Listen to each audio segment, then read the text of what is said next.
Joining us now to talk about this, insights both on the pursuit of the presidency, he was a one-time candidate, and advice he's given to previous presidents, former candidate, presidential advisor, and political commentator Pat Buchanan joining us now from Washington. Pat, we welcome you into America's Forum.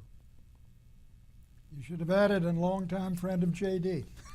Well, and I'm grateful for that friendship, Pat, across these many years. Pat, some years ago, you authored a book entitled A Republic, Not an Empire.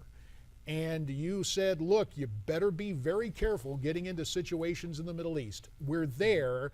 You see what's going on in Iraq. Now what do we do?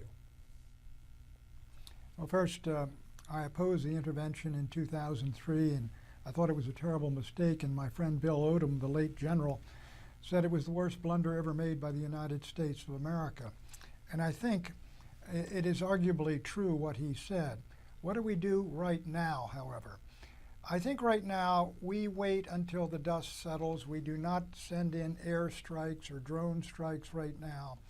If the Maliki government, a Shia government, and its 900,000-man army, and its people, and the Shia who are the majority in Iraq, cannot defend their own capital, the United States ought not to go in and do it for them. So that's number one. Number two is we ought to ask ourselves, J.D., who has been feeding this ISIS tiger? It is a malevolent beast.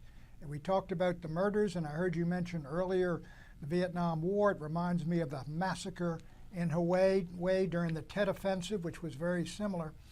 And so I think who has been feeding the tiger? The answer is basically many of the Gulf Arabs have been sending money to ISIS in Syria. The Turks have been letting ISIS and others infiltrate into Syria because they detest Bashar Assad. Bashar Assad is himself a Shia. And who is defending? We are aiding and promoting the fall of Bashar Assad. Will someone tell me why? I don't understand it, J.D. The people who are standing up for Maliki, like the Iranians, are the same ones who are standing up for Assad.